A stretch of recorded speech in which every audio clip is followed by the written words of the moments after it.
On behalf of India Foundation, I warmly welcome you all to the panel discussion on India's success in curbing left-wing extremism. This event is being jointly organized by India Foundation and India Habitat Center.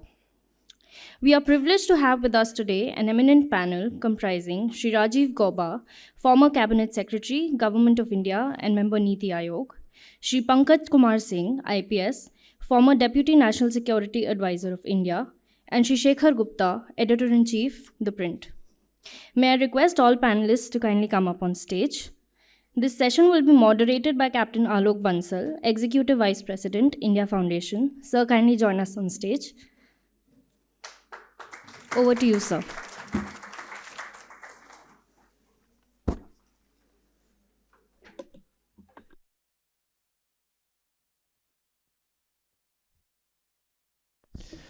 Good evening, ladies and gentlemen. Welcome to this round of India Foundation, India Habitat Center discussion that we are having on a subject which is very, very important. I think if there is one arena on which government success is absolutely unqualified, it is as far as curbing left-wing extremism in India is concerned. From a time, we remember on 25th May 2013, we saw the fiasco when in Jiram Ghati, almost the entire leadership of Chhattisgarh Congress Party was wiped off in one brazen terrorist attack. Since then, there have been numerous attacks, not only in Chhattisgarh, but across different states in India. But from that state, we have now reached a stage where I think their activity is confined only to 3 districts. And as the Honorable Home Minister clarified very clearly that we will wipe off this menace by March this year. There is no doubt that this has been a success, an unqualified success, but how we attained it is what is important. And today, we really have a great panel. As you know, we have Shri Rajiv Gauba, Pankaj Singh ji, and Shekhar Gupta will be joining us in 2 to 3 minutes' time. He is en route. He's slightly stuck because of the traffic. So, without wasting much time, I'll now request Shri Rajiv Gauba, who needs no introduction. He was the Cabinet Secretary. He's presently a member of Niti Aayog. But more significantly, before becoming the Cabinet Secretary, he was the Union's Home Secretary. And so, I'll now request you, sir, to 10 to 15 minutes from there or wherever you're comfortable.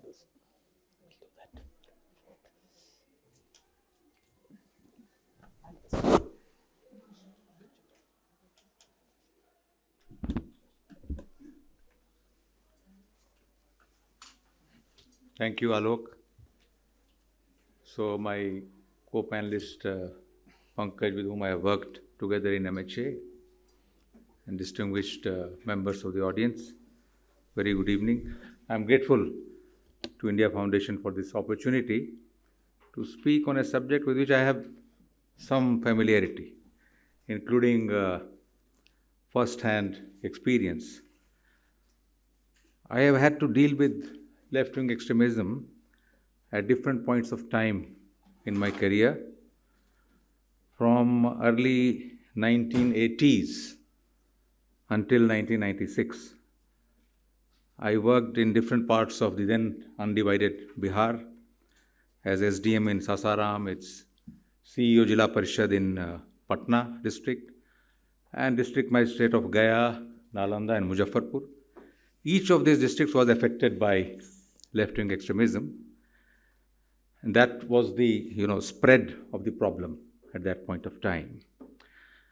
Some of these districts had small pockets of Maoist influence, like Muzaffarpur, but Gaya and Nalanda were very, very seriously affected. Even large parts of Patna, the capital of the state, the capital district, had a serious Naxal situation in the rural areas of the district. I mean, one incident I would just, recall to explain how grave the situation was those days, that I used to go for my morning game of tennis in the ASC North Center in Gaya, the army, and at 6 in the morning, and then suddenly my, driver came with there was a message on the wireless that the Takari police station had been attacked, looted, all the rifles and arms had been looted, and such incidents were not uncommon those days. Later, I handled the problem or the situation, the left-wing extremism, as Additional Secretary in the Ministry of Home, handling LWE Division and Kashmir Division, then as Chief Secretary Jharkhand, and then finally as Home Secretary in Government of India. And therefore, I feel a deep sense of satisfaction and relief that the scourge of left-wing extremism will hopefully be laid to rest this year, as the Home Minister has, pronounced publicly.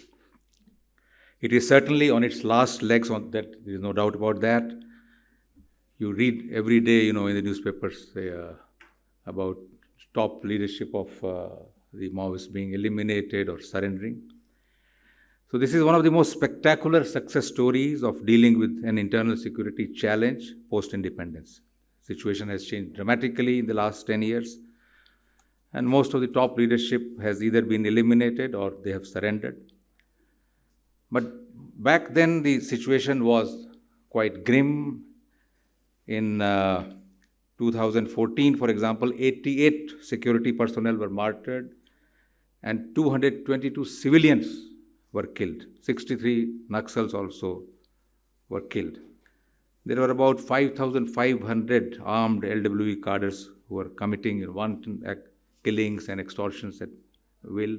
The origin of this movement, as you all know, is generally traced to the peasant uprising in 1967 in Naxalbari subdivision of Siliguri district in West Bengal.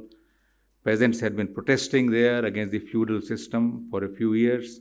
And just days after the first non-Congress United Front government was sworn in, post the assembly elections in March 1967, they started forcibly seizing lands from jotdars or the landlords. By exploiting the dissatisfaction arising from issues of poverty, social inequality, gaps in governance, the Maoist movement slowly expanded its reach, and eventually they had succeeded in creating a continuous corridor running from Andhra Pradesh and Telangana into Chhattisgarh, large parts of Bastar, the undivided Bastar district, on to Odisha, Jharkhand, and adjoining areas of Maharashtra, Madhya Pradesh, West Bengal, where for all practical purposes the writ of the government had ceased to run. They committed killings at will and prevented building of roads, expansion of telecom connectivity, even imparting school education. And realizing that a full-scale confrontation with the security forces will not succeed, they shunned open rebellion and adopted guerrilla warfare tactics, small mobile units carrying out ambushes and setting up alternative mechanisms of governance, like holding open courts, providing a form of rough and ready social justice and resource distribution in villages to gain local support. Over time, the movement had splintered into several different groups, but there were two major groups. The People's War Group operating in Andhra Pradesh and adjoining areas, and the Maoist Communist Center of India operating in Bihar and adjoining areas. In 2004, that was a watershed moment when these two major formations decided to merge to form the CPI Maoist, which became a very formidable organization. And after this merger, there was a sharp increase in violence across multiple states. In 2006, more than 500 people lost their lives. The number rose to 700 by 2010. That was kind of peak. And in 2006, the then Prime Minister of India had described Naxalism as the single biggest security challenge ever faced by our country, quote unquote. This is what the then Prime Minister had said.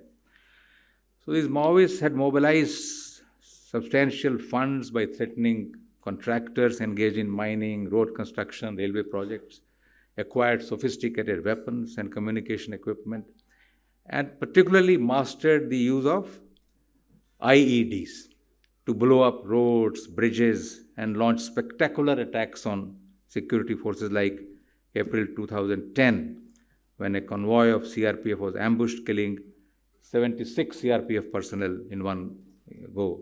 They were martyred, 76 personnel. And they conducted prison break operations and took hostages to secure the release of Maoist prisoners. There were IAS officers who were, collectors were kidnapped in some states. Initially, the state police in all these states, they were not equipped to deal with this kind of threat. Gradually, the state governments began to build up the capacities of the police. Andhra Pradesh, for example, formed a special task force, the Greyhounds, who were known for their exceptional jungle warfare skills. However, the responses were uneven and slow.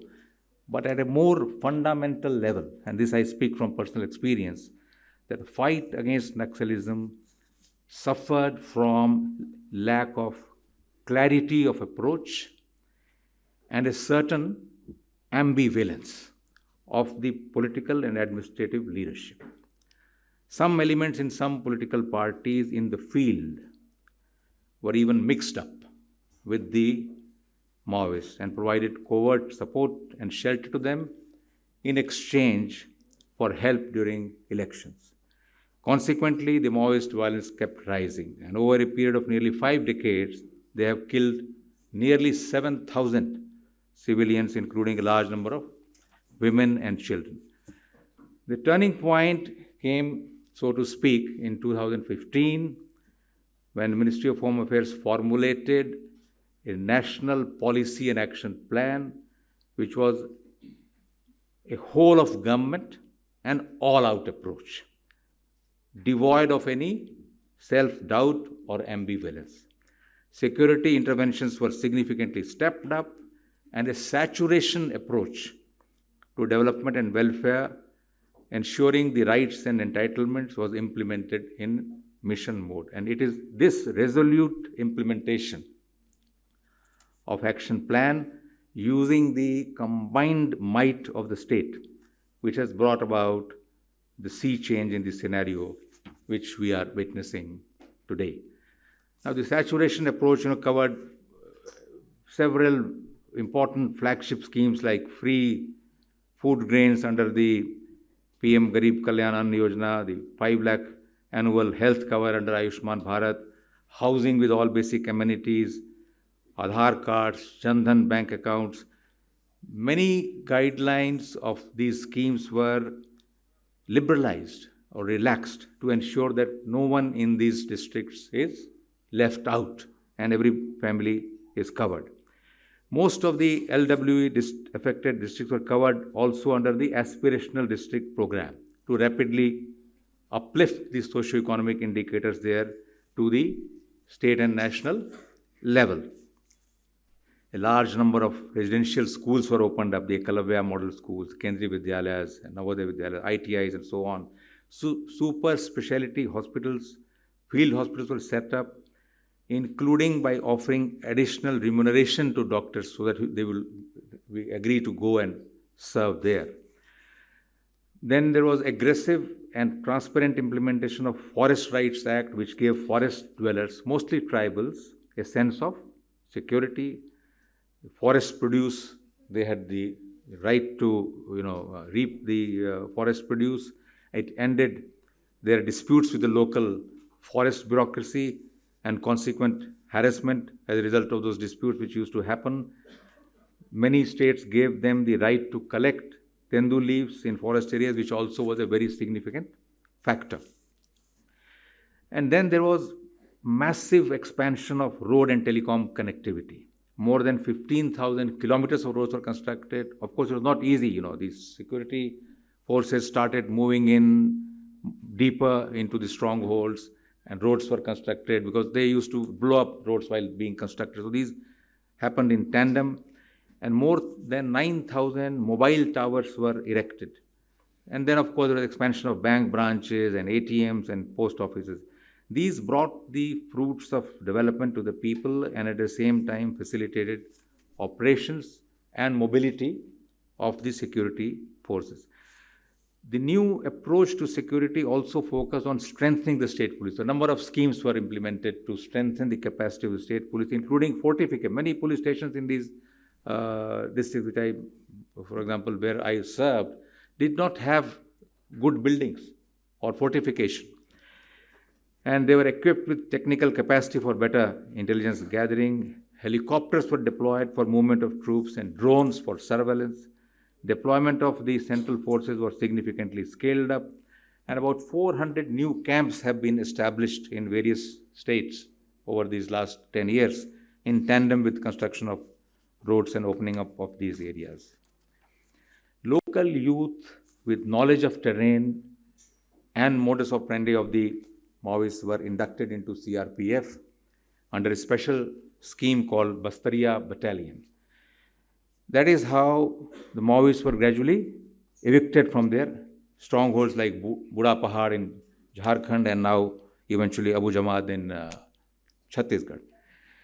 While Maoists indulged with impunity in brutal killings of civilians and security forces, they derived ideological support from intellectuals and academicians who often also gave them shelter and logistical support.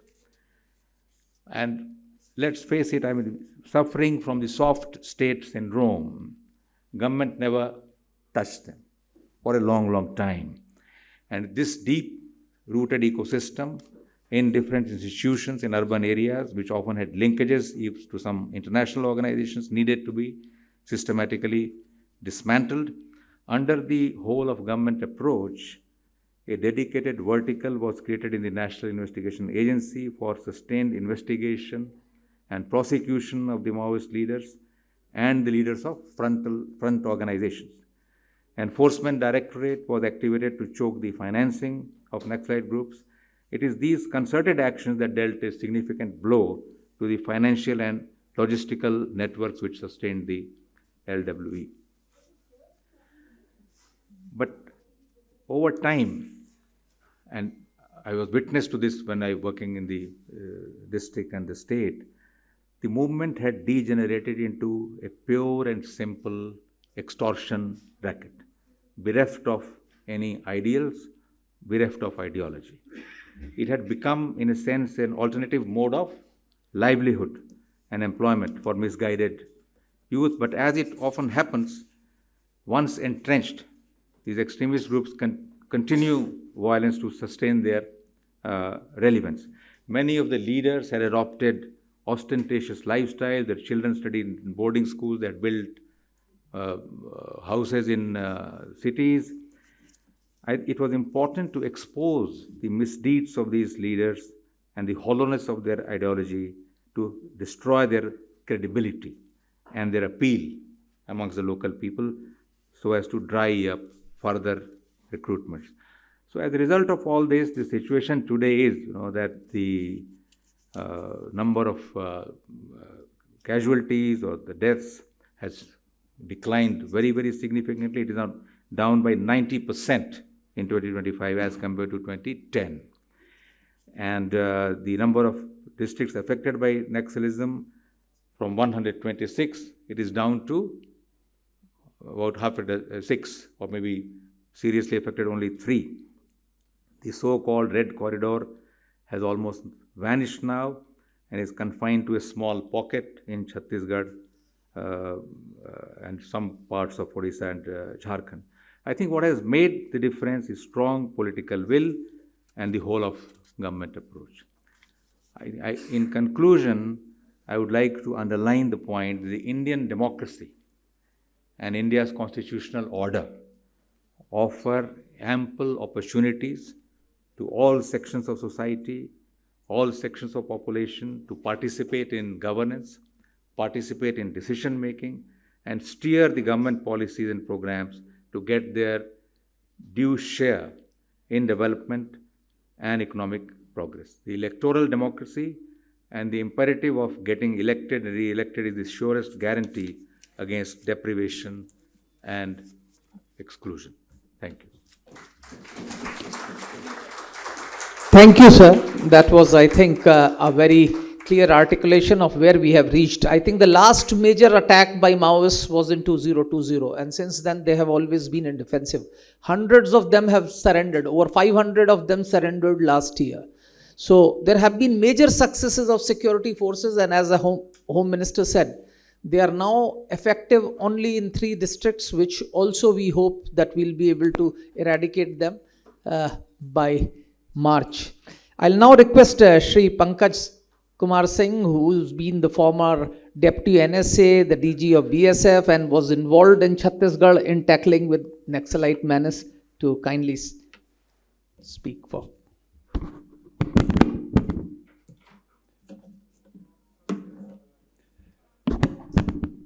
Thank you very much, Mr. Bansal of India Foundation, my fellow panelist, Shri Rajiv Gauba, distinguished audience.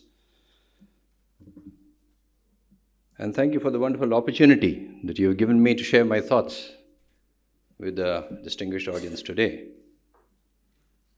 The only issue before me right now is when a stalwart of a panelist as Mr. Rajiv Gauba, who's been the Home Secretary and the Cabinet Secretary, has spoken for about 15 minutes on the LWE menace, I have very few things to tell.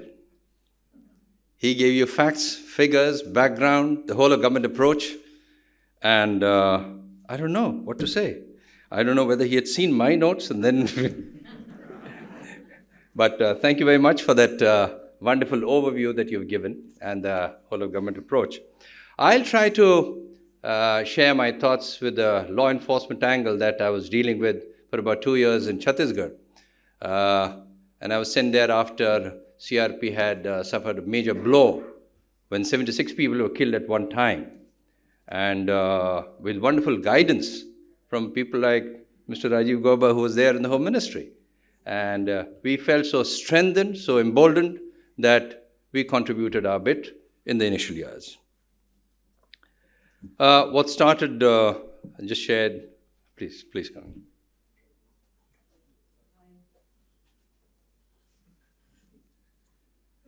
What started with Naxalbari in the late 60s and 70s and with the Charu Mazumdar and Kanu Sanyal steering the movement and with the strong will of the government in the early 70s, which was crushed, but the embers remained.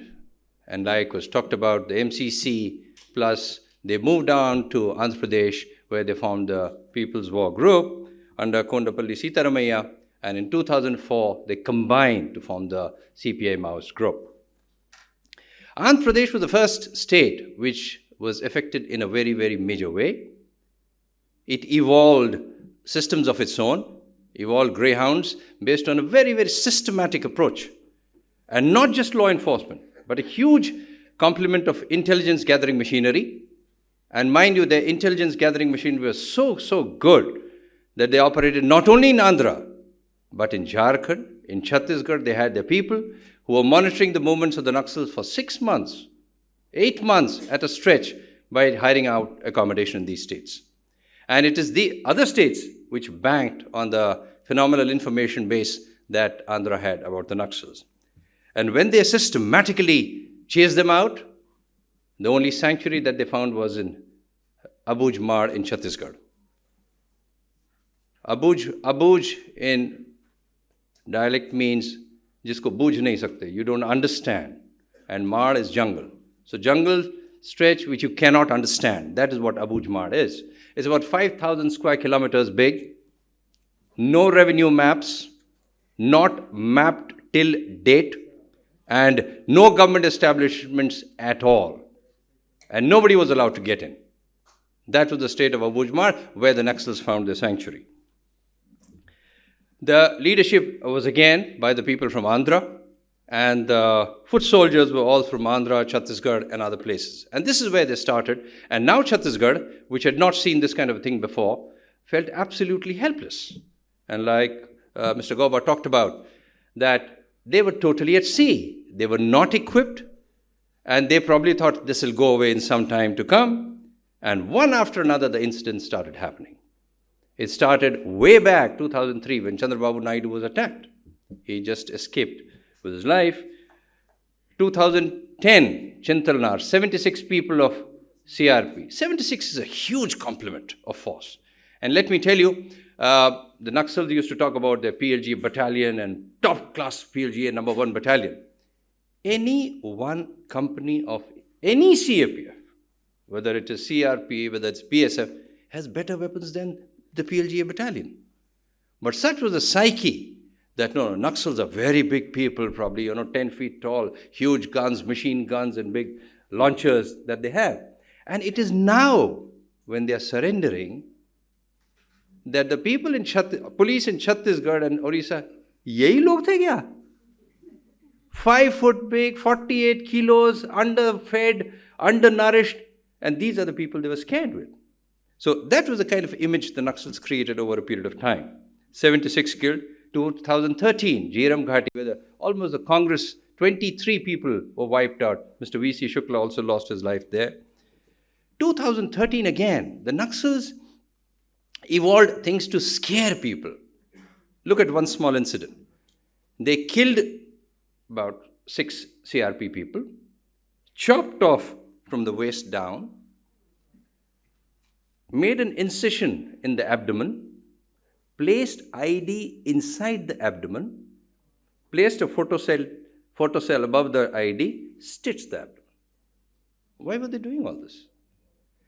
Their only job was, because if there's people see when the police or CRP or other law enforcement forces come in, they'll take them to the hospital, open it, and under the operation table lights, the photovoltaic cell would ignite, and then the ID blast would take place inside the operations room. Such were the sinister designs of Naxals when they were killing CRP people. Burkapal happened in 2017, 24 CRPF lost their lives, and 2021, Tekulgoda, where again 23 police people were killed. Now all these things were happening and the state didn't know what to do. To give you one small incidence, no government agency would go beyond Raipur in Chhattisgarh to either examine the works or verify the works. All the signing, approval was taking place in Raipur. So 13 police people lost their lives in Chhattisgarh in a particular police station. Let's forget why they lost their lives or wireless was working on. The DG and I went to that police station. Now look at that. That police station was situated on National Highway. The National Highway was 10 feet wide, made of mud. And God knows how many times they would have taken money for repairs, making of highway. Such was the state, no government agency going. And so a lot of vested interests, money, corruption, and such methods were in the fray. And that is the reason I always said when I was there for 2 years, unless and until these things go away, there are too many vested interests involved, too much of money coming in, no audits, and that is why this is succeeding. The drawbacks, now different states had different strategies. Mind you, in the last 15 years that initially it started from 2000 to 2015, the center and the state were by and large different governments. They had their own strategy, they had a sense of mistrust, to the point that many a times, that sir would also know, that the state police and the central police would not even talk to each other. It is never the top people who suffer. It is the person at the ground level who ultimately suffers with life, with amenities. 2 people of a particular force, because there was no camp, they went outside the camp for their morning call and were shot dead because they didn't want to dirty their camp. So such was the status. Prime Minister termed it as number 1 problem facing the country, and the corridor that was talked about, they said, we'll have a corridor from Pashupati to Tirupati. That was the corridor they talked about. Big incidents kept happening, but as time went on, even the government realized. MHA opened a specific LWE wing in 2006. The Government of India in 2015 came up with a national policy, which was to have dialogues, to have security, to have better cooperation between the different states. Home Minister, the then Home Minister, Mr. Rajnath Singh, came out with the policy Samadhan, an acronym for smart leadership, talked about incorporation of technology, aggressive strategies motivation training, and these things. These things started having some of the other effect. Now, over a period, the Central Paramilitary Forces had gone in 2010, and over a period of 5-7 years, even they started acquiring intelligence, knowledge of terrain, terrain mapping, and got to know of what all strategies the Naxals adopted. The casualties, killings, kidnappings went down, but the Naxals continued with their IEDs, booby traps, ambushes, killing of police informers, or even on the pretext of police informers. And police were the only target for ambushes and killings. Why? You can get weapons or crude weapons. You cannot get ammunition from anybody else. Ammunition is not something that you can make. Crude weapons, yes. In fact, if you go to areas of Bihar, Rajasthan, UP, they will say to you, oh, are you confident with one shot? One shot is $1,500 kata. So it's that cheap. But they, in the towns of, bigger towns, started making small motor launchers and things like that also. Even the law enforcement was strengthened in a big way. UAVs were given. And mind you, these are not small UAVs. These were big UAVs who could be up there for 36 hours. 110 crores each at that point of time. And these were taken away from the borders to be given for Naxal operations. Choppers, satellite imagery, satellite trackers, because if you go in these areas, there's no cell network. The telephones don't work. Direct line of sight, wireless doesn't work. You need something based on satellite. So satellite trackers came in, and they were distributed to the enforcement agencies in a big way. Rocket launchers, automatic grenade launchers, everything was given. There's no dearth of resources at all. And I must once again thank Mr. Gauba for all the support that we got. And that was the reason why we could go all out and without any fear or favor and tackling that. 2024, things really changed. Because 2023, a couple of elections in the country, and 24 also elections were looming ahead. Maybe the state governments relaxed, the killings, kidnappings all went up. So 2024, when the governments changed, and center, as well as in a couple of states, mind you, the major states, which were the sufferers, Odisha, Chhattisgarh, Maharashtra, all got the same government as the center. Now this, in the last 15 years, for the first time, brought in a lot of synergy in action, thought, and implementation. Same governments, and Telangana and AP had done very well with their knowledge base as was resolved. The new news kind of was complete, with the governments acting in unison across 3 states. The directions were clear. There was phenomenal synergy and a lot of sharing of intelligence and knowledge about operations, and the movement of Naxal started flowing between the 3 different states. They launched a lot of operations, Operation Black Forest, Operation Karagattalu Hills, Operation Kagar, Operation Cleanup, and the number of most affected districts came down to 3 or 4 as of now. The number of killings way down from what it was in 2010 when it was the peak year. Now, there was something called the liberated areas. Naxals called these liberated areas where the writ of the government did not run. Now, fortunately, now with the more experience, more knowledge, more weaponry, more unison, and better coordination between the states as well as CAPFs and across the different states also, the more camps were created in these liberated areas, and so to say, these liberated areas were liberated by the state forces and the central forces. As a result of all this happening over a period of time, the domino effect started. It started last year with Basavaraju, who was the General Secretary, getting killed along with 27 others by Chhattisgarh police. Now, these people were well educated. He was a B.Tech. He was a Bachelor in Technology, General Secretary, 70 years old, and he had even gone to Sri Lanka for doing training of IED explosives. So this was the kind of experience these people had who were steering the movement. June 2025, 66 Maoists again surrendered in Chhattisgarh. Now this started, what is happening and why is all this happening? The state intelligence agencies were geared up to look for these chips and chinks in these organizations and tell them that now the states are very well equipped and we are way, way better than what you are at this moment. 13th September, Kishanji's wife Sujata surrenders. She had been for about 70 years. Now a lot of information came in that there was a lot of clash of ideology. Why should I not be the General Secretary? Why is he? He's a different caste, I am a different caste, I am from a different state, he's from a different state. A lot of clash of ideology, one-upmanship, and opinion making led to these surrenders and information coming in from different quarters. Bhupati, who was the brother of Kishanji, again, because of all this, surrendered once again. 61 people surrendered along with him. He was a spokesman, a BCom graduate, and spokesman since 2010. And it is one of these ideology clashes which led to his. And he was portrayed as a betrayer, a traitor, and by the Naxals, who even called out that if you want to come back, you people, you can always come back and we'll treat you with soft hands. But this Gadchiroli police making this surrender was a very, very big event which led to even further.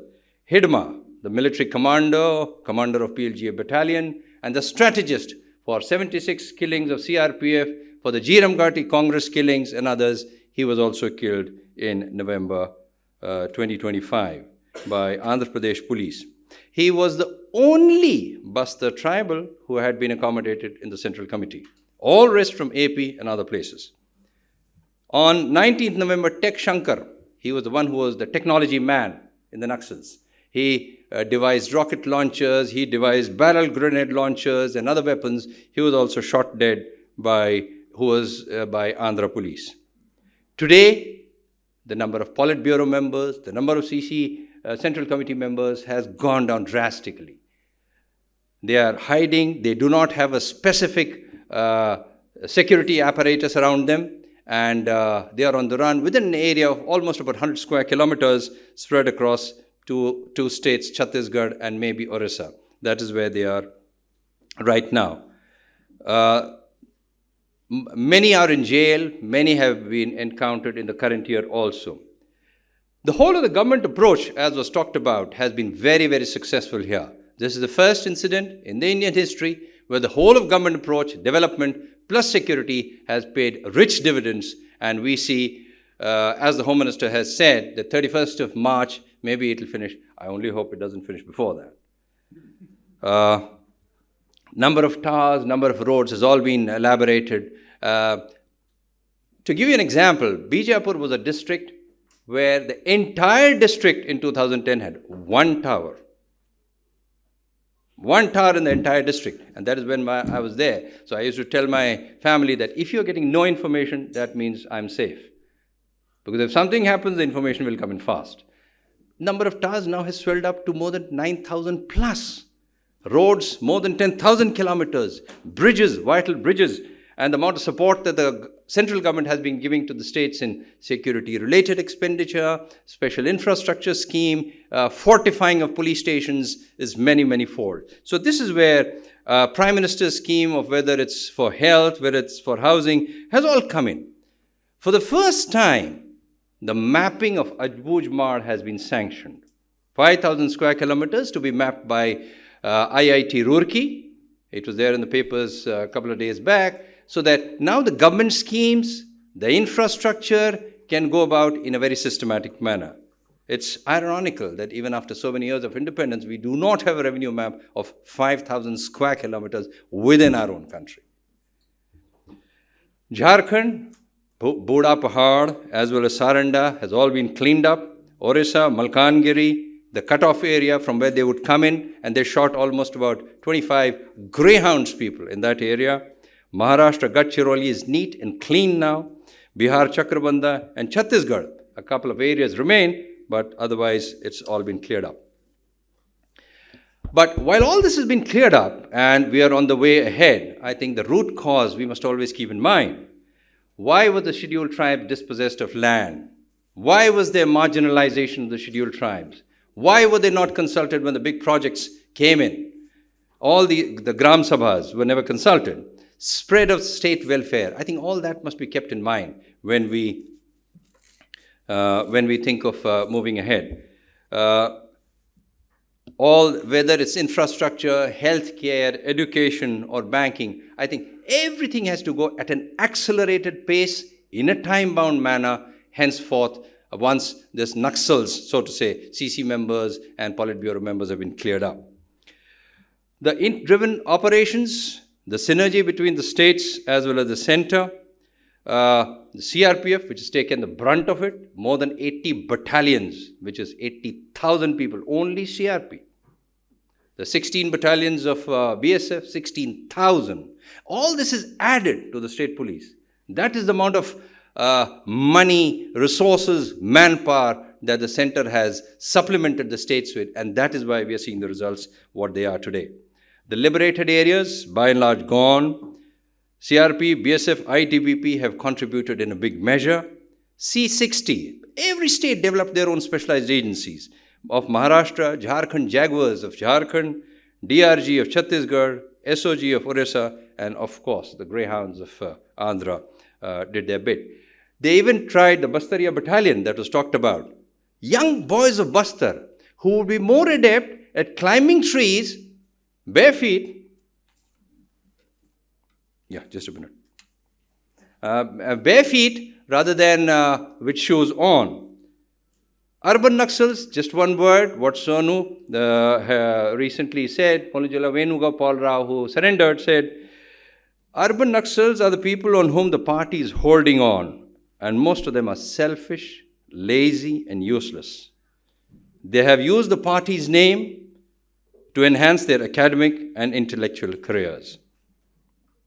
So with just about 150 cadres and about 100 square kilometers, I think the pincer-like approach that the state and center has been adopting will certainly see the final results in the times to come. It's been a planned, a very systematic and strategy with a lot of synergy coming in as the multiplier.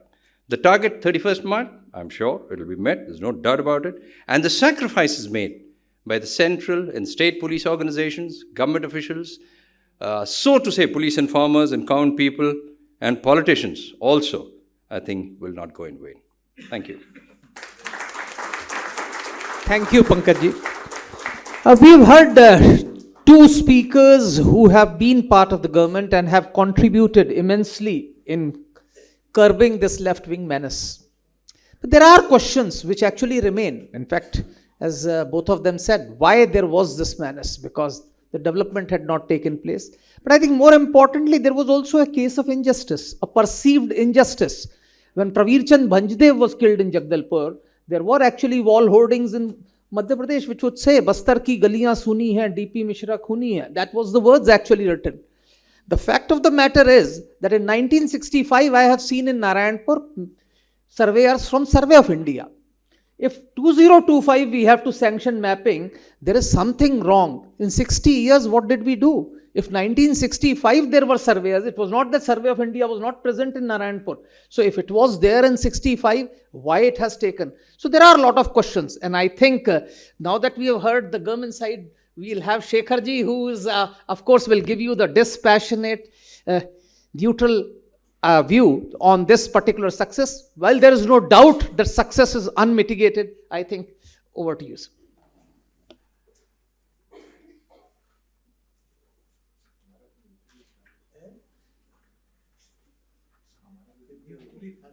Well, since you talked about the government side, I don't give the non-government side or anti-government side or the private sector side, which might have me labeled as a class enemy, right? If I said private sector. There is, however, a deeper issue here. The deeper issue is, I know we say that there was underdevelopment, Chhattisgarh, the tribal areas were ignored. There were many parts of the country which have been similarly ignored. Some worse, some not as badly, but some much worse. And some still continue to be ignored. How come armed extremism did not come up there? Armed extremism coming up in northeastern state is a different story. There are difficult neighborhoods there. when insurgencies came up in the northeast, East Pakistan was in existence. So there was very easy access there. There was very easy access to China. India and China both were not sending compliments to each other. The Chinese thought we were doing stuff with Tibetans. They started doing their own stuff with the Nagas in the 50s. So that is a different history. How come we found armed extremism come up only in these least developed zones of India? The reason is that people who thought this through had intellect. And we have to go back, and I don't read so much of the left literature. I did not go to any fancy university. I'm not naming any university. In any case, I graduated, my college years were 1974 to 76. That was the era of the emergency, so there was no politics. Plus, in the state of Haryana, our Oxford and Cambridge and Haryana is Government College Rohtak. From there, every chief minister comes, as does every ex-chief minister by implication. Mr. Manoharlal Khattar and I were the same batch there. So that's our answer to Stephanians. That said, to think that Naxalism came in an intellectual vacuum is wrong. Naxalites were very smart people. So I never read this stuff earlier, but I've been reading some of it lately, particularly after I started writing about Naxals, about Maoist violence, say 2010 onwards. And my view, as many people said, and some people complained bitterly, somebody wrote an article, somebody even wrote in his book, without naming me, that I was maybe doing this on behalf of the corporates who wanted these mining leases in the Naxal areas. I was only repeating a principle that in any civilized society, the state must have the monopoly of violence, monopoly over violence. And it doesn't mean state can then go and shoot up anybody. That monopoly has to be used very carefully under the legal system, the laws, and the constitution. But no matter what the grievances, has any business to pick up weapons and fight for their rights like that. That was a simple principle thing. And then the Chintalnar massacre took place. 76 soldiers were killed. Remember also, the loss of life was irreplaceable, but there was also the loss of weapons. No, weapons, armed forces can replace them. But can you imagine what those weapons mean going into the wrong hands? Because not only do they strengthen the rebels, but they also become a currency. They become a currency to be traded. These can be sold in return for God knows what to others. Now I see all the recoveries. People are surrendering and giving up weapons. I haven't seen any, at least as of now, I have not seen any mortars or rocket launchers recovered. In many of these ambushes, quite a few rocket launchers and mortars were lost. Can you imagine another gang of dacoits getting a 3-inch mortar or 2-inch mortar and attacking a police station someplace? So these were things that we were talking about. And that's when I started reading up. And then the same question that was on my mind, I figured that was a question asked by Kondapalli Sitaramaiah, who is effectively the founder of this Maoist insurgency. So in 1980, he wrote a bunch of writings which are now available in Naxal literature. And I think 2012, his collections were published by his daughter in a book. He said, he reflected on why did the Naxal movement fail in Naxalbari. And he said the reason it failed was, he said Charu Majumdar made 2 critical mistakes. One was that he failed to build an overground activist organizational network. Overground activist organizational network that could propagate ideology, mobilize support, and operate without attracting direct repression from security forces. That means you wanted an urban base for yourself, right? And we saw that that came up.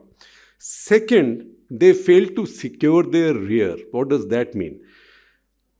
They failed to secure their rear base because they were carrying out activities in their own villages. against their own landlords, where they were easily identified, cadres were easily identified and eliminated. Everyone knew everyone else. There were no urban support structures. And that's how, when he started rebuilding this, he started by building urban support structures. And he founded the Radical Students' Union. That was very overground, very urban, very young. And then it expanded from there. So that is how he built up an urban structure. And then, because he had to secure a secure rear base, he chose India's most inaccessible regions. And these were in Chhattisgarh, now Chhattisgarh, Jharkhand, then Bihar and Madhya Pradesh were together, Chhattisgarh, Jharkhand, Odisha, Maharashtra, parts of West Bengal. These regions were almost stateless at that point, and there was a governance vacuum. So what did the Maoists do? As they reached there, they filled that vacuum by also providing governance. So if there were disputes there between two landowners, who would they go to? Going to a government court was very problematic, would take forever. You just went to the Maoist court and they settled it for you. So they replaced the government in these areas. They never had any hope of winning. They never had any hope of a revolution. But what they were counting on was that we will create such a nuisance that one day some government of India will say, come and negotiate with us. And when that negotiation starts, then we'll get our concessions. And the concessions would have been, they would not have been in the nature of increase state government's royalties over minerals. They would have been something like drive the corporates out, do this. Basically ideological demands. And that was the strategic battle that they were fighting. That battle has gone up and down depending on the nature of the government in Delhi. See what happened in 2010. April 6, I think, 2010, the Chintaldar massacre took place. 76 CRP people were killed. These heavy weapons were stolen. 76 automatic weapons with rocket launchers and mortars. You can hold a state capital to ransom. Think about it.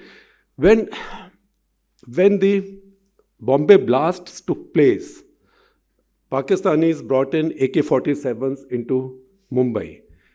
I think 71 AK-47s were recovered, not including the 3 or 4 which were supposedly recovered from Sanjay Dutt, but which his friend actually burned in his foundry, for which he went to jail. An 80-year-old went to jail for 2 years. M.N. Singh, who was then handling Bombay anti-terrorism, he said Maharashtra police had never seen an AK-47. So you can imagine what these weapons can do in the wrong hands. So when this happened, and Mr. Chidambaram, Mr. Pillai, you will have recollections, he had become Home Minister after 26/11, and he decided to launch a more steadfast, a more organized assault on Naxal activity. Within 3 weeks, within the same month in April, Digvijay Singh wrote an article in the Economic Times saying, you can do all this, but all of this will not resolve the Naxal issue. You have to implement PESA, you have to implement Forest Rights Act, you have to take welfare, etc., etc. So this was an argument in which I got caught. So I did some reading also of my writing from that period, which got me some bad press from one side of the debate. And I said, isn't that what the Pakistanis say about Kashmir, about that terrorism, that there are root causes? So if root causes don't justify one kind of terrorism or one kind of militant action, how can root causes justify another kind of militant action? And how can a state, a legitimate state, negotiate under pressure? And I remembered something, I think I also quoted it then, that Mr. Gill had once said. When Rajiv Gandhi signed his peace agreement with Sant Longowal, shortly after coming to power, and we had all gone to Anandpur Sahib that day because Longowal was going there. He was released from detention in Udaipur. And I got a message from local Punjab police, some DSP, saying that Gill Sahib is in Amritsar. he's now with CRP, he would like to see you. So I said, yeah, any time to meet Gill Saab, since I knew him from Assam. So I went to see him next day in Amritsar. In the evening, he said, तुम बड़े खुश हो? क्या क्यों? Piece हो गई? तो मैंने कहा खुश तो मैं, कभी पीस नहीं होगी, अभी ऐसे नहीं होगी, ये दोबारा से शुरू होगी, फिर हम आएंगे, फिर हम इसको सॉर्ट आउट करेंगे. तो मैंने कहा, do you have a vested interest in violence? Do you want to keep fighting all the time? Right? What's the problem? He said, nahi, you don't know who you are dealing with. He said, you can make peace with a bully when you hold the stick. जब लाठी आपके हाथ में हो. जब लाठी बुली के हाथ में है, you cannot make peace with the bully. And we know what happened in Punjab afterwards. Longowal was assassinated within 2 months of that, and then Punjab went on a decade of trouble. So we had that experience, and this argument did start. But 2009, UPA2 had got elected with a larger number. Manmohan Singh actually became emboldened enough now to call Naxalites the biggest internal security threat to India. In less than a year, in April 2010, within 3 weeks of the largest massacre, the largest loss of life by uniformed personnel in India's history, except the night of Operation Blue Star. That was Chintalnar. Within 3 weeks of that, Digvijay Singh writes his article, and the whole fight against Naxals is over. And Manmohan Singh never recovers. The Indian state never recovers. And then you see these books being written, then you see these flowery articles being written, that these are the nicest people. And that is around time that Avatar gets released, right? And probably Rahul Gandhi sees Avatar, right? And that's when the mining issue comes up in Odisha as well. So all of this got complicated. Maoists, therefore, got enormous amounts of help from this political contradiction and intellectual confusion. When these big ambushes took place, after Chintalnar, I think 2 big ones, there was a bus that was blown up in June, just the same year, where 31 were killed. There was another one. And I said, what do you have the armed forces for? If Maoists think that you've become predictable, then the fact is that they've also become predictable. They will trap you, then they will come and loot your weapons, etc., etc. You have a couple of helicopters available. They can come and catch the Maoists in the open. There was a lot of pushback, and I think our army chief then said, army will never be used against its own people. I said, thank you, but are Nagas not your own people? Are Mizos not your own people? Are Kashmiris not your own people? Yeah. Army has been used everywhere. Then, because the government of the day was seen to be weak, so the air chief also piped up. He said, the Air Force, the armed forces shall never be used against their own people. So in fact, we wrote an editorial saying कि भाई वो Navy chief को क्या हो गया? Why is he not speaking up? उसको भी तो बोलने दो ना. So it's almost as if everybody had positioned themselves on their own sides. Armed forces were on their own side. कि देखो paramilitary forces वाले बहुत समझते हैं अपने आप को, इनको अकल आ रही है. ये civilians को इनके बस की नहीं है. Politics had got divided. That's how in 2013 B.C. Shukla and other Jairam Ghati massacre took place, and the Naxals became really bold at that point because they had driven out the corporates, and the corporates that stayed there, they were collecting enormous amounts of money from them. There was, you call it extractive industry. Extractive industry was also being extracted from. That the death of your own fellow countrymen and women, no matter what politics they have, is always a very sad thing. So nobody should celebrate the fact that so many Maoists are dying.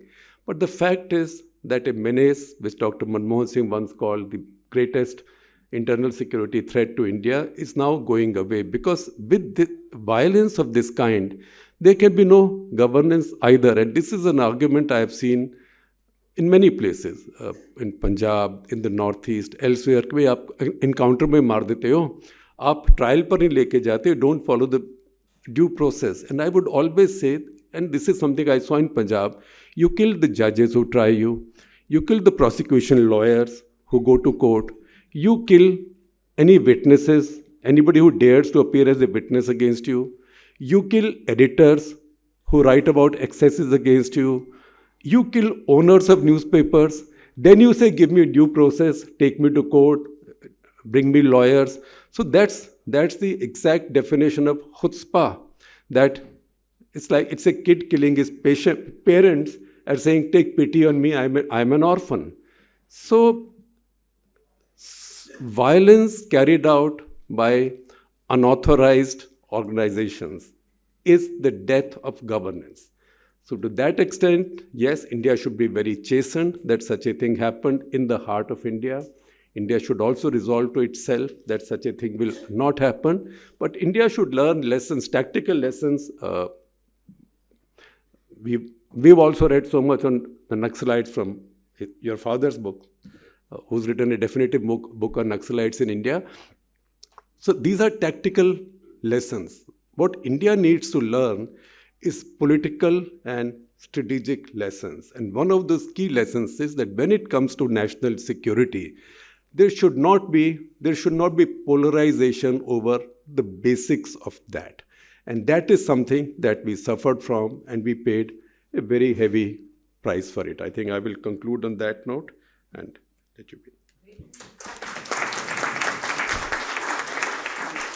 Thank you, Shekharji. I think before we open for Q&A, just a minute. Well, Shekharji said that he studied in Haryana's Oxford and Cambridge in Government College, Rohtak. Well, I studied in Tribal Welfare School in Dantewada. And let me tell you, we used to sit on the floor and work, study. But half a century later, when I went there, the school was in same shape. We were still sitting down, still students were sitting on the floor and reading. So that's what I just wanted to say as far as development is concerned, those issues come to play. What we also need to understand is what is an indication that a militant organization is losing or has lost the battle. They start sending interlocutors asking for negotiations and talks. I saw this in the last stages of LTTE. You would see all sorts of interlocutors coming to India. No, there should be negotiations, this, that. And the similar thing was happening in this phase. You have so many Naxalite sympathizers who would come. We need to have negotiations. We should have some negotiations. We should have this. We should have that. So that's a very clear-cut indication that the battle has already been lost by them. So that's just all. Well, it's open for Q&A. Please introduce yourselves and then ask the question and be brief. And in case you have a question for a particular panelist, be clear. First question, as always, to Bhaswati Mukherjee ji. Yeah. Thank you very much, Alok ji, and congratulations for organizing this amazing talk. My question is actually directed at my dear friend Shekhar, who spoke about urban Naxalism, the Naxalites in Bengal, and the one in Chhattisgarh. So I would like him to comment on the fact that when the Naxalbari and Naxalite movement started in my home state in West Bengal, it was considered to be over-intellectual and over-ideological and led by people who came from upper middle-class Bengali homes, studied in Presidency College, whose lab was being used for making bombs, and who had no idea about the state of play in the rural areas that you're talking about. That is one point I wanted to make. And secondly, as far as Chhattisgarh and Jharkhand is concerned, because I've had the privilege of having a tribal lady housekeeper to look after me for 40 years. She's a tribal, she's a Roman Catholic. All her friends are tribals from Chhattisgarh and Jharkhand. And she often told me that the problem was that the tribals wanted to break out from the stranglehold of these Maoists, but they could not do so precisely because, as the other two co-panelists said, there was a complete absence of governance, there were no schools, and in many areas which have been liberated now, many people had never seen a mobile phone or a television. So we have to then ask ourselves as a state and as a democracy that how much are we to blame for this state of affairs? Because when you talked about Chhattisgarh being very underdeveloped, and that's why they decided to focus there, in my opinion, it was very successful because unlike the Bong Nakshals, whom I know very well, many of my cousins became Nakshals at that time. The Bong Nakshals are over intellectualized and also focused on issues outside India, Vietnam, etc. Whereas these are really underdeveloped people who were neglected by the states. I'd like your comment on that. Thank you. We just take, yeah. Anyone else? Thank you so much. My name is Raja Munib, and I have a very noob question. You know, often we see that you also spoke about CPIM as a political party, which has been basically galvanizing this whole Naxal movement. And we are seeing the same thing we have seen in Kerala, where PFI as an organization went ahead and is responsible for a large part of radicalization, spanning from Kerala till, I would say, not only Northeast, but till Bengal. And we still see PFI being banned, but SDPI, its sister concern, still operating. How is it that we deal with this kind of, I would say, dichotomy? Because at one point you are allowing the political thought, which basically fuels the violence, whether it is with the PFI or whether it is with the CPIM, to sustain themselves politically on the ground. But then we want to go ahead and just curb the violence. How does that work? Thank you. Yeah. Mr. Pillai.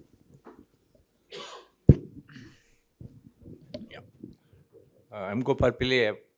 I was Home Secretary during 2009, 2011. I just wanted one particular point which Shekhar Gupta mentioned, that after, because I was there when the Chintanad incident, and if you see the graph of Naxal violence, 2010 is the peak. And after that, it's all been a steady down.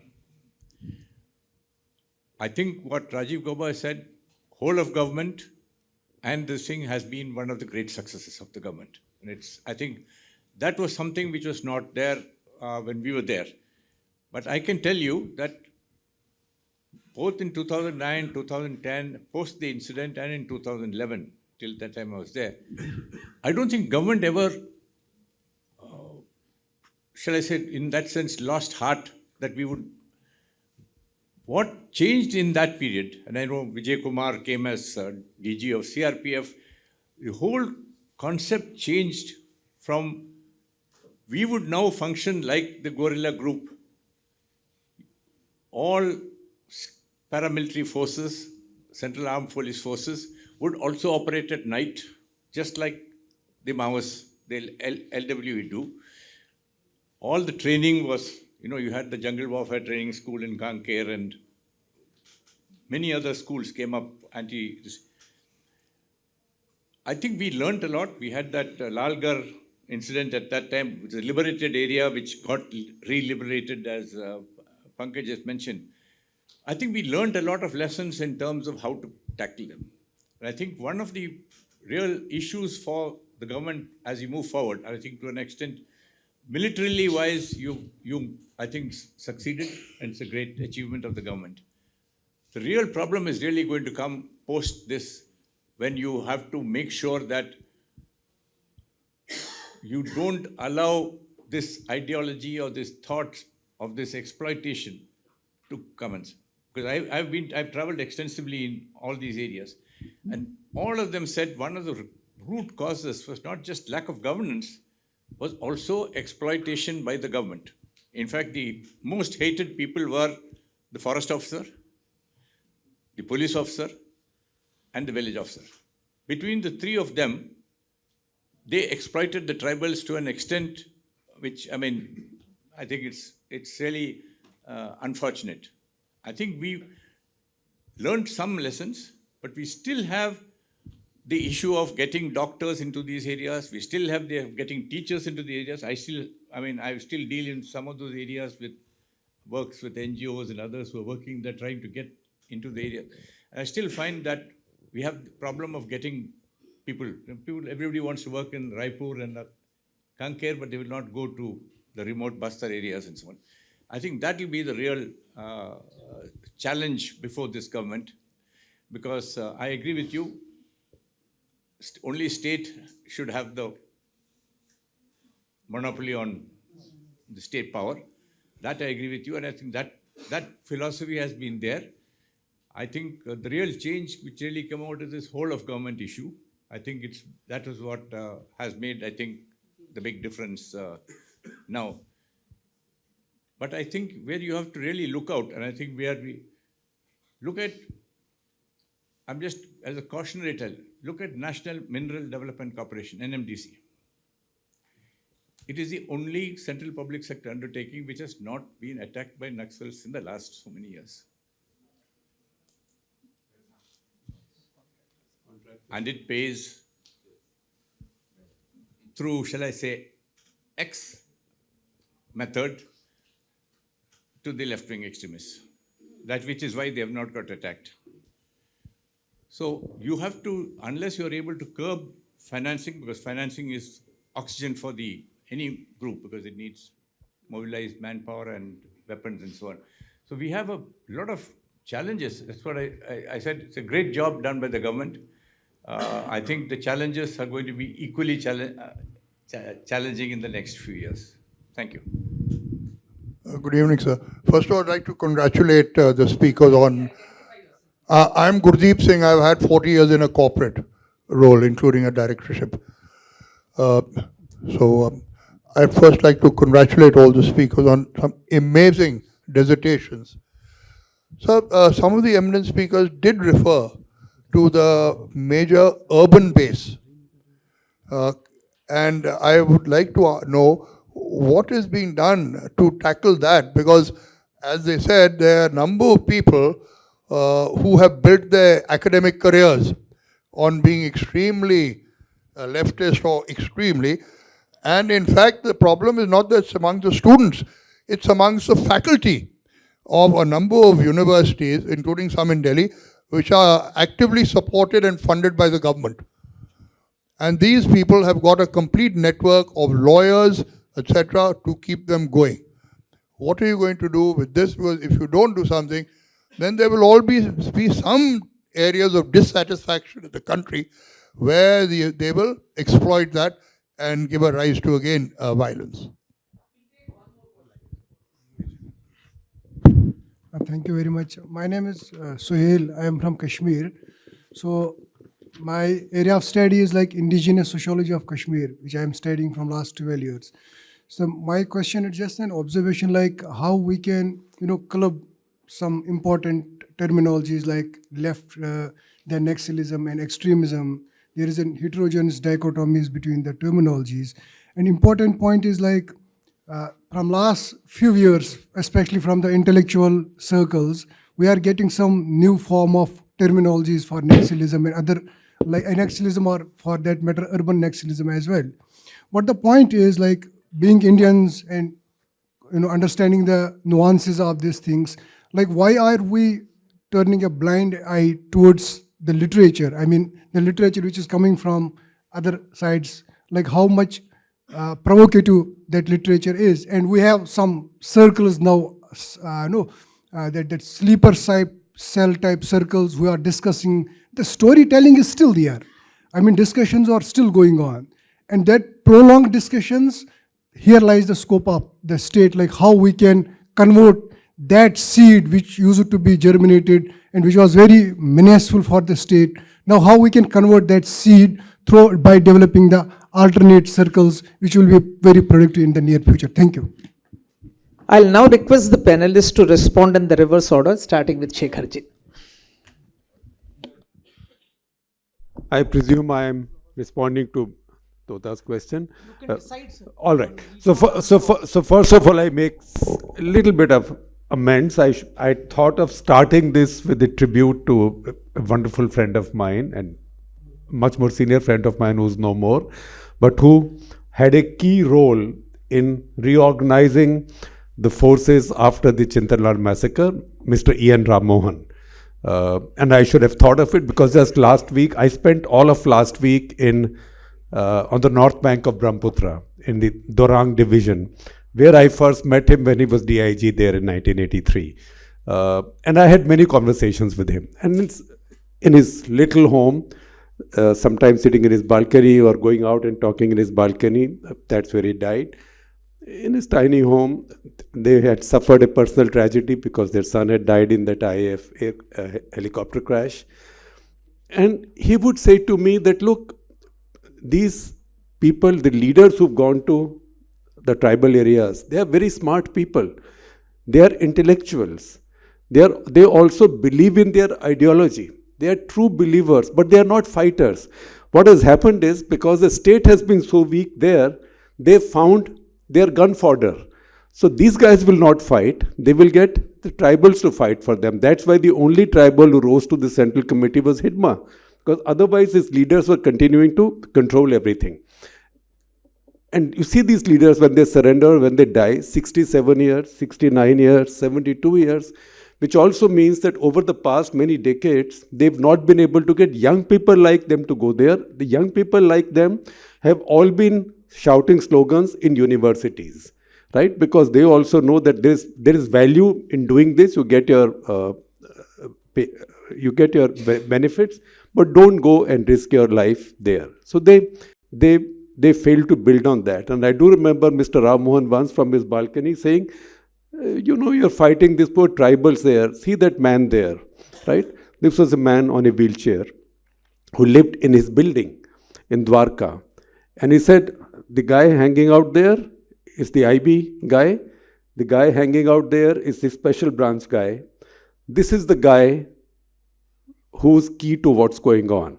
But nobody will fight with him because he's too respectable to fight with. But we will unleash our armies on the tribals in Chhattisgarh. So maybe we have to rethink this battle. So I think that is the larger question to what you are saying. There is idealism. There is also ideology. But I don't think the tribals who were fighting were driven by ideology. However, where the gaps were, the Naxals filled those gaps. After all, they took doctors there. One of those doctors got convicted for sedition. And once again, I got bad press for it, but I did call out the UPA when the same doctor, after his sedition conviction was stayed by a higher court, was co-opted in a committee of the Planning Commission.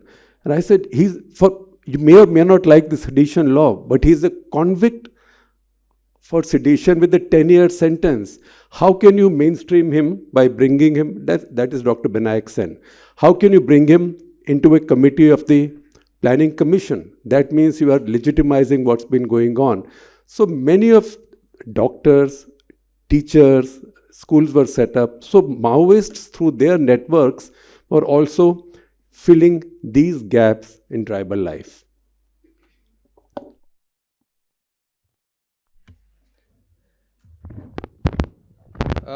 Regarding the challenges that are going to come, absolutely, sir, on the dot.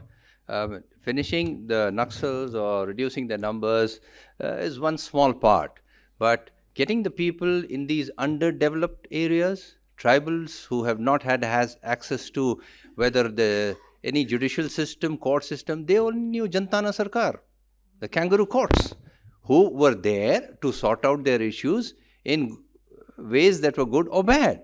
But that was the only courts that they knew. Policing, yes, the policing on the pretext of you are another Naxal. And in the yesteryears, I think they were called Bhai Sabs in Chhattisgarh a lot. But when they started eliminating people, killing police informers, that is when the scare plus the absence of any kind of governance that came in, and that is what made the tribals go to these people. And it is absolutely essential in the times to come, well, with the number of roads that have been built, accessibility has been much better. Roads which were there in the yesteryears went into disuse because buses were blown up, vehicles were blown up, and the roads were still there. But people stopped going on those roads. But now, I think with the police getting in, law enforcement getting in, states, center pumping in huge amounts of money, SRE, SIS, road connectivity, bridges. I think a huge number of things have come up. Things like cut-off area, which was absolutely cut off. Bhopal-Patnam Bridge, which was not there at all. Now, these things, I guess, in times to come will bring in access. I'll give you a very small example. There was this road in Bijapur which was being built about 20 kilometers, and about 26 people had lost their lives because of blasts, because of the Naxals burning the road building machines, and that road was called Khuni Road. Khuni Road, done. So once the road got built, the government moved out. They gave these small transport vehicles, Magic and these vehicles, and they told the village people, you will drive this vehicle, we'll give you 10,000, 5,000 rupees a month, and you'll bring in people from the village to this main town free of cost. Now, the Naxals will never antagonize or make the locals angry. All the killing stopped, and they were getting much better price for their products in the towns, and that is how the common life started, and they started seeing the benefits of roads and infrastructure being built. So the government has to provide, act as the provider, and then gradually move out. I mean, it is the people ultimately, once they take over, I think a whole lot of things stop. But Naxals, Shekhar Gupta Sahab said, why did they start? You see, Naxals have always operated. Any person who is acting against the system has to always has his rear or an escape route planned out. Now, that will only happen in these places, whether it's Saranda in Bihar, whether Chakrabanda in Bihar, Saranda in Jharkhand. Forests are there. Then mining activity, huge amounts of explosives are there, which you can have access to if you don't get weapons or ammunition. Now, explosives, mining is one area where a whole lot of irregular things go on. I personally know of people who were called in from other states in Chhattisgarh. The front man, the mine was allocated in the name of a politician, but they were called because if I pay through the different means to the Naxals, I have a lease for this amount and I can mine for this much. This was a regular feature in all the states, and you see you have mines in all these states where the tribals were exploited, and it was basically the corporates or others who owned the mines who were making tons of money. There's one rail route which goes from Chhattisgarh till Andhra ports to take that iron ore from NMDC, 8 kilometers of mountain, just iron ore, fantastic iron ore. Why don't they destroy these railway routes? One, Jal, Jangal, Jameen hamara hai. But ye bhi hamara hai. And this overrules everything. So, yes, but ultimately I think the system has to find a way to do away with these things, provide the infrastructure, facilities, banking, everything. I still remember when we gave choppers to the banking people to put money in the different ATMs which were there at different places. How do you go and fill them up? Because the money would dry out. So, with so much of infrastructure coming in, I guess, in times to come, things will improve and the systems will once again start functioning. Thank you.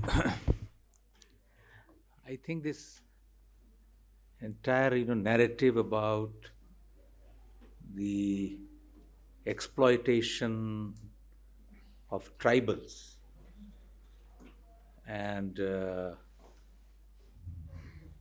absence of development as the root cause of Naxalism and its origin and then spread is a little overstated.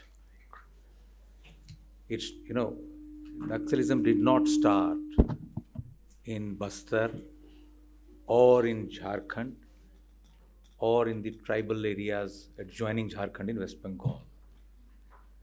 It started in 1967 in Naxalbari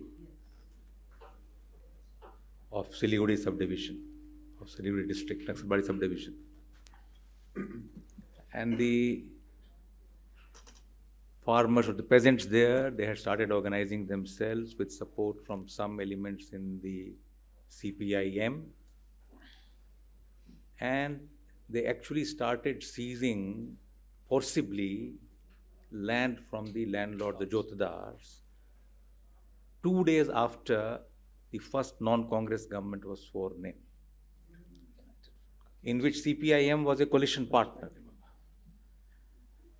And these people had the support of Charu Majumdar and Kanu Sanyal, Shekhar Gupta ji referred to them, Jangal Santhal, who were at that time members of CPIM. And they were in power now. They could have waited. So there was ideology in the beginning. These people were, to which Ms. Mukherjee also referred to. These people had that, romantic sort of attachment to the idea of communism and armed rebellion and overthrow of the elected government, etc. So that is how it started there. But even before that, I think in 1946-51, there had been a major peasant uprising against the oppressive landlord system supported by Nizam of Hyderabad. In Telangana. Then Andhra Pradesh. And that is how the entire, now the leadership coming from some of the engineering colleges, that is the reason. So it is not the tribal thing, that is overstated. And then, yes, the tribal areas provided fertile ground because they were inaccessible. Forests were there. And we have, as a system, as a polity, created this fiction, I would say, half fiction, myth. And that has resulted in a tentative and faltering, ambivalent approach to dealing with this problem. So it started there in Naxalbari, then earlier in Telangana area, Nizam, Hyderabad, that area, and then it found fertile ground in these areas. And you see, development, 1980s, early 80s when I started working in this in government. Infrastructure, what we see today in the country, and then that was different, India. It is not that the other parts of the country were, very developed and there was great infrastructure. There was, our GDP then was different. We were at a different stage of development. So it is not that these areas were particularly, underdeveloped. They were particularly exploited, or the government or the police and the forest officials were particularly exploitative. No, it was the terrain which provided, and these tribals, again, mind you, in the beginning in Bihar, Naxalism was in Muzaffarpur, North Bihar, far away from the tribal area, Central Bihar. Then it spread to Chotanagpur areas, the forest areas. And Aurangabad is also not non-forest. See, Aurangabad, Gaya, Nalanda, all the districts where I have worked, Patna, large parts of Patna district then, rural areas, Masaudi and all, they were Naxal infested. There was it was not, there was no tribal there.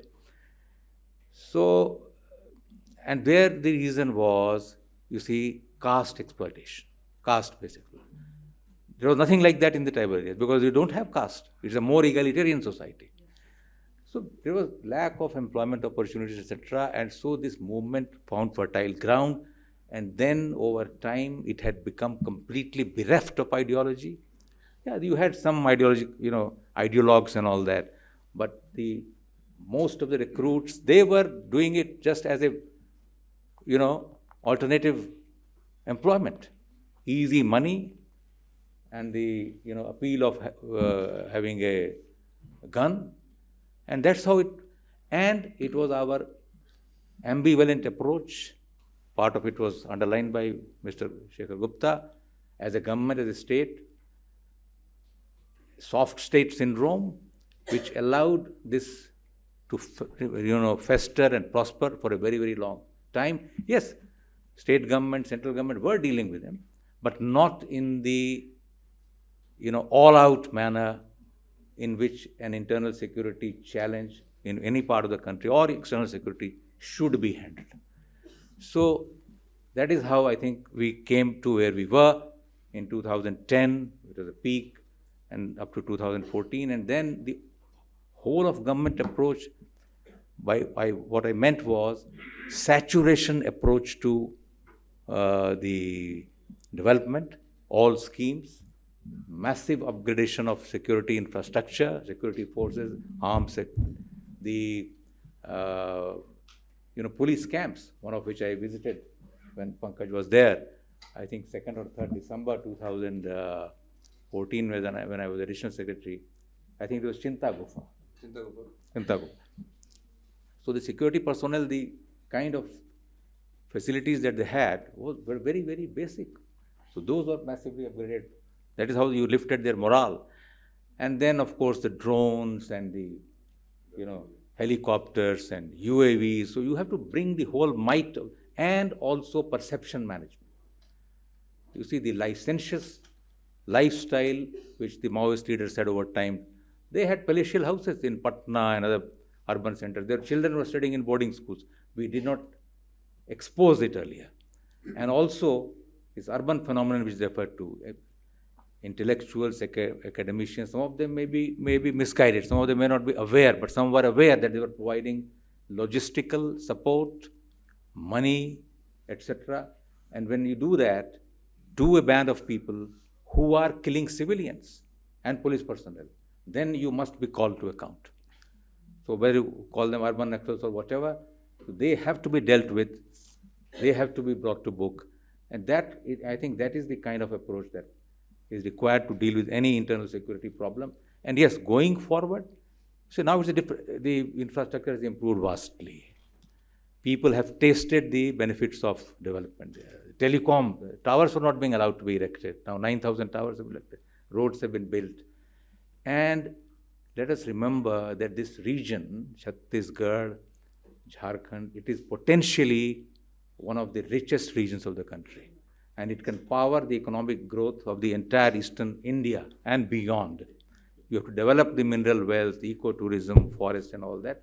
And last, I think I would like to underline this point again, that our democratic system, our constitutional architecture, the system of elections, the imperative of getting elected and re-elected, that is the biggest guarantee to the people, any section of society, to participate in governance and to participate in the fruits of development. So, there will be uneven progress. It can't be always equal.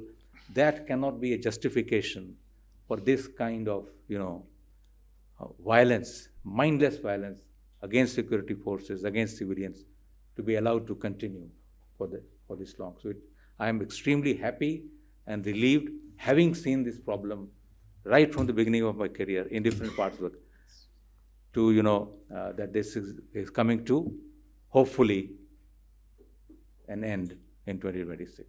Thank you. Yeah, thank you. I must thank all the panelists for wonderful remarks, but I must just make one point which I wanted to make. See, I lived in Bastar. I lived in Sukma in 60s. I lived in Kondagaon. I lived in Narayanpur. I have gone there and I have seen. I could go into the jungles. There was no Naxals. Underdevelopment was there that time also. Injustice to some extent was there. Brahmadev Sharma in 1970 actually forced NMDC people to come and take those exploited girls from tribal society. But ideology was not there. Very often we undermine the ideological framework under which a militant organization works. Very often a militant organization crumbles when its ideology is actually suspect or fails. There is a very wonderful novel, Hajar Chaurasi Ki Maa, that shows that when the Lenin statue in Moscow came crumbling down, the people started questioning, what was I fighting for? Was it justified?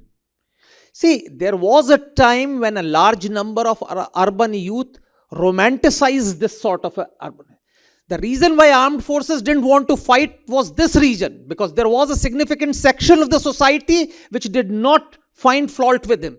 It was wrong for armed forces to go and fight with them who were actually considered to be righteous at that point of time.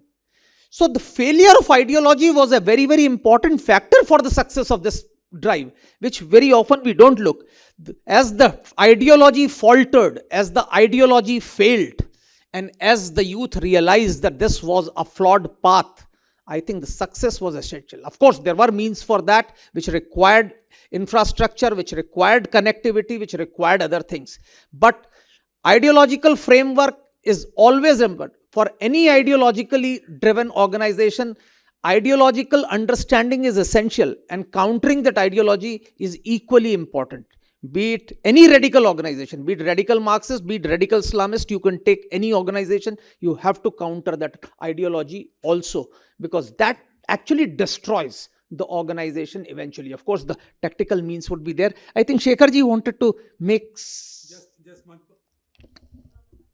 Just one passing mention on the question of resources. So this is a conversation from about 15 years back when Rupert Murdoch was traveling in India. So I can report this conversation. I think I've written about it. So there was a dinner for him, as in the American way, the chief guest goes from table to table, round table to round table talking.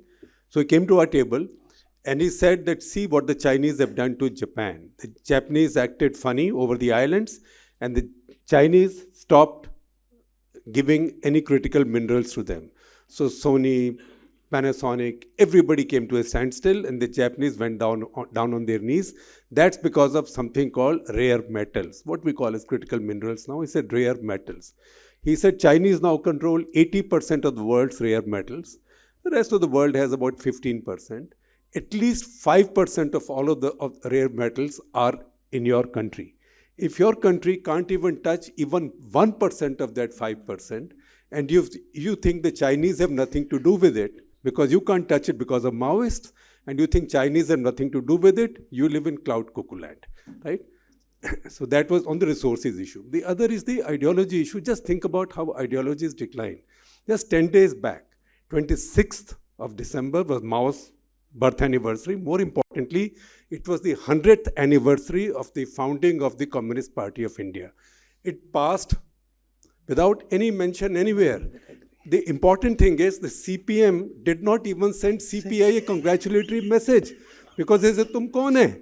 Hum Communist Party hai." So the communist ideologies have spent these decades looking for advice from Beijing, from Moscow, then only Beijing, then God knows where, then Chavez, right? Chavez came to India after UPA came to power, and he was lionized and taken all over the country as if the revolution had broken out. So there are confusions of ideology also, which have finally contributed to this unraveling. Thank you. I'll just request my colleague Aradhita to come to the stage for felicitations. For the enriching discussion. I now request Major General Dhruv Katoch, Director, India Foundation, to kindly come up on stage and felicitate the panelists. Thank you, sir.